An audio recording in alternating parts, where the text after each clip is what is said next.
Olá pessoal do nono ano, hoje voltamos aqui com mais uma videoaula para vocês, fazendo mais uma correção de atividade, aquela série de atividades que a gente vem enviando através do material do Estude em Casa, beleza? Hoje a gente vai estar fazendo a correção da atividade número 23, atividade essa que trata de algumas expressões, né, envolvendo aqui, como a gente já pode ver inclusive nessa primeira questão, né, números decimais, frações, potências, raízes, etc. Ok? Sem perder tempo, pessoal, vamos direto aqui para a questão de número 1, e ela diz assim: qual o resultado da expressão? A gente tem a expressãozinha, né?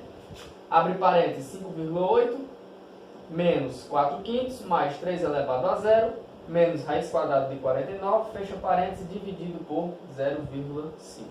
Ok? Já copiei aqui a nossa expressão numérica, né? Para que a gente possa desenvolver ela e descobrir o seu resultado.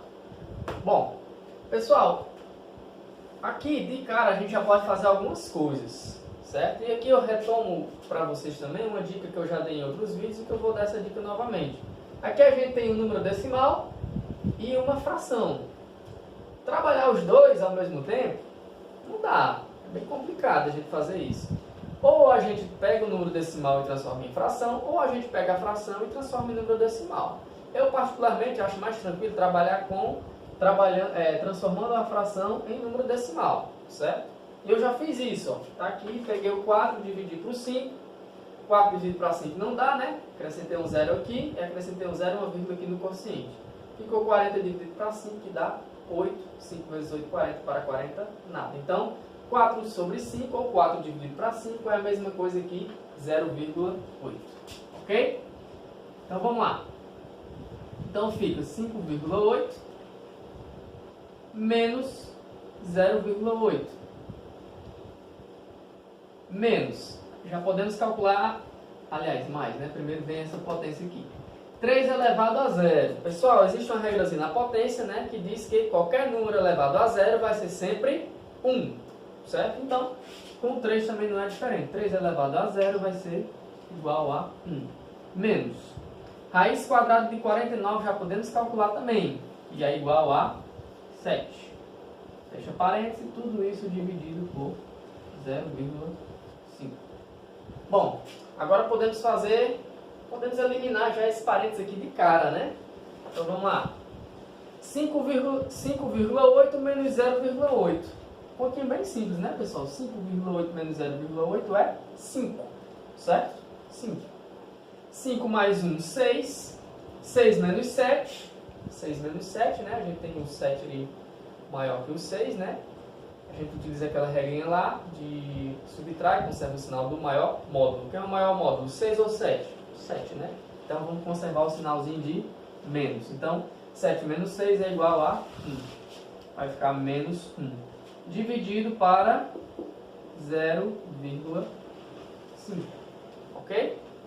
Pessoal, aqui a gente tem a divisão de um número positivo, de um número negativo por um número positivo. Sinais de diferença na divisão, o resultado será um número negativo. Dividindo 1 por 0,5.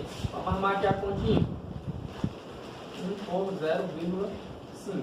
Não posso dividir um número inteiro por um número decimal. Tenho que transformar esse número decimal também em um número inteiro. Como é que eu faço isso? Afastando a vírgula uma casa decimal para cá.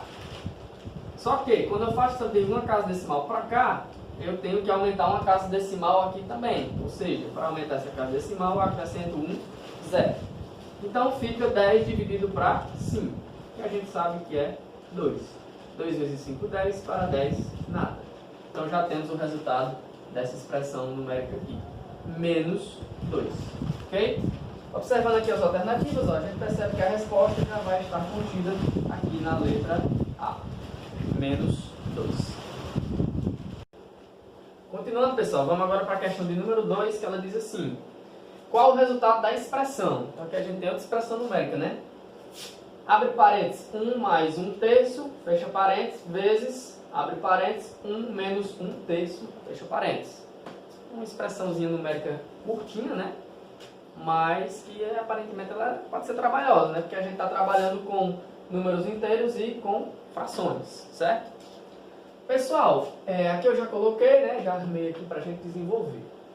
Na primeira questão, eu disse a vocês que era mais fácil a gente transformar uma fração em um número decimal, né? Para isso a gente trabalhando também com outros números decimais. Aqui a gente está trabalhando com um número inteiro e frações, certo? Eu posso transformar isso aqui em um número decimal? Sim, essa fração num número decimal. Só que, se eu for transformar 1/3 em um número decimal, vai gerar uma dízima periódica. E uma dízima periódica a gente sabe que é uma divisão não exata, certo? É uma divisão apenas aproximada. Então, nesses casos, eu aconselho vocês a gente transformar o número inteiro em uma fração. Mas, professor, como é que a gente faz isso? Muito simples, pessoal. Ó, vou fazer aqui para você.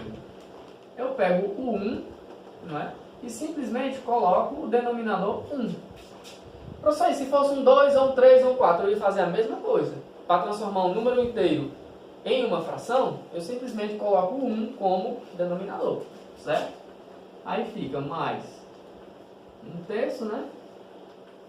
Vezes, aqui, nesse segundo parênteses, eu vou fazer a mesma coisa. Ó. 1 sobre 1 menos 1/3. Ok? Bom, agora o que a gente faz? A gente agora ficou com uma adição de frações e uma subtração envolvendo frações. O que as regrinhas dizem sobre isso? Que para mim poder somar ou subtrair frações, os denominadores têm que ser iguais, certo? Aqui a gente não tem denominadores iguais ainda, mas a gente pode igualar eles. Como? Calculando o MMC dos dois denominadores, ou seja, do 1 e do 3. Ok? Para calcular o MMC, eu coloco os dois números aqui, faço esse traço, né? E agora eu vou decompor até chegar na sua forma indivisível, ou seja, até o resultado ser 1. O 1 só vai ser divisível por ele mesmo, então já está decomposto, né? E o 3 ele só pode ser dividido por 3, por ele mesmo. O 1, eu vou repetir, 3 dividido por 3 é 3. Perdão, é 1. Bom, encerramos por aqui, né? O MMC entre 1 e 3 é 3. Agora, para determinar os novos denominadores.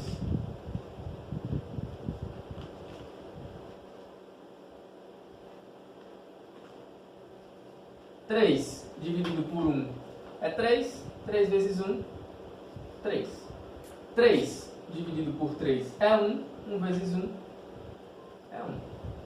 E aqui, no segundo parênteses, é a mesma coisa, né? São os mesmos números, então vai ficar a mesma coisa. Vai ficar 3/3 menos 1/3. Certo? Agora sim eu posso fazer essas operações. O denominador só repito, já posso tirar do parênteses, inclusive, né?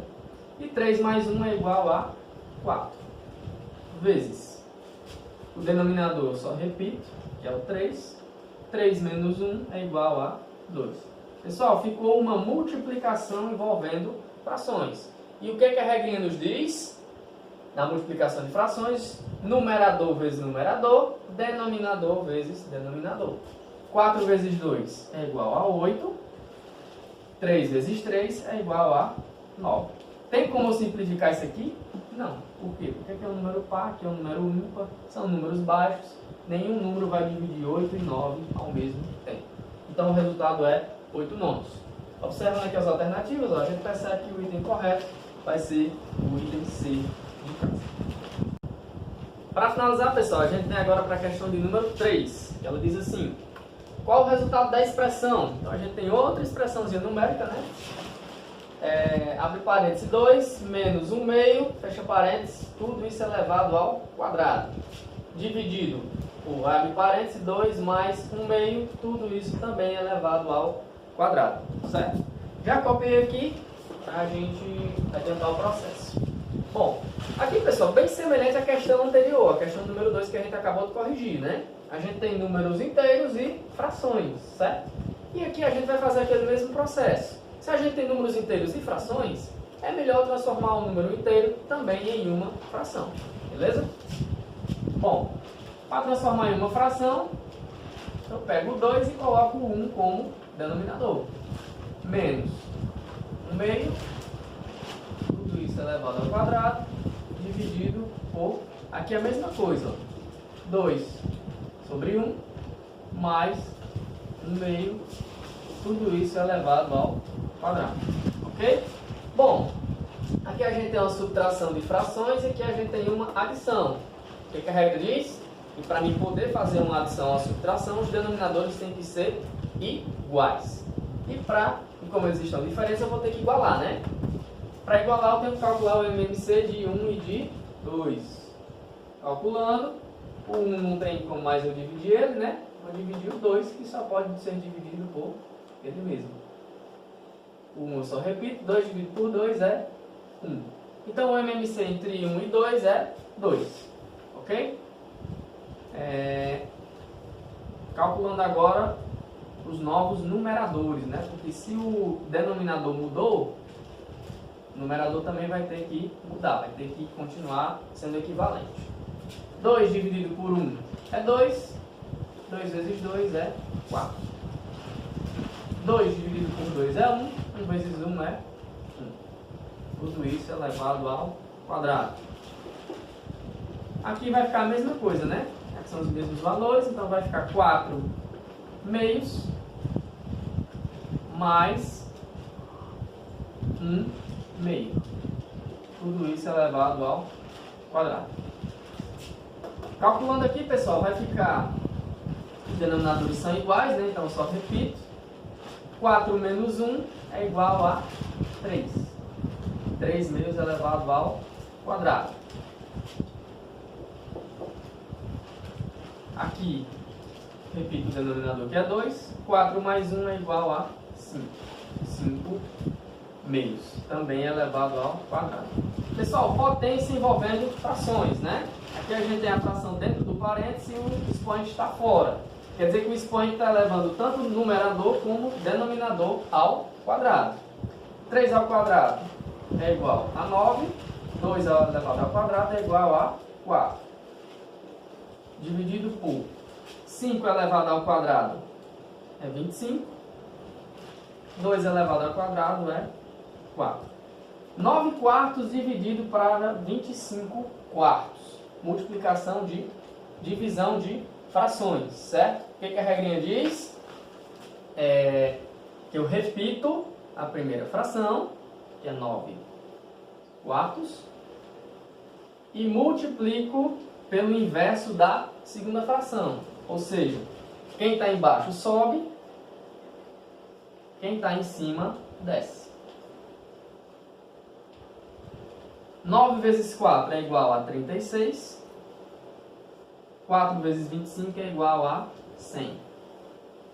Observando as alternativas, pessoal, a gente vai ver que a gente não tem nenhuma alternativa com 36 centésimos, né? Ah, o professor errou o cálculo. Não, meu gente, é porque essa fração aqui, ela pode ser uma fração reduzida. Ela pode ser simplificada. Simplificada por quanto? Por 4. Tanto o 36 como o 100, eles são divisíveis por 4. Dividindo aqui, ó. 36 dividido por 4 vai dar igual a 9. 100 dividido por 4 vai dar igual a 25. 9,25 avos é equivalente a 36 centésimos. Tem como simplificar mais isso aqui? Não. Observando aqui as alternativas, ó, o item correto vai estar no item D. Ok? Pessoal, por aqui a gente vai ficando. Espero que vocês tenham entendido, né? Essas correções que a gente fez, essas explicações, que é mais assim uma revisãozinha, conteúdo lá do 7º ano, mas que sempre é cobrado, né? Bom, então espero que vocês continuem assistindo. Se for surgindo mais alguma dúvida, alguma coisa, assista o vídeo novamente. Enfim, até a próxima.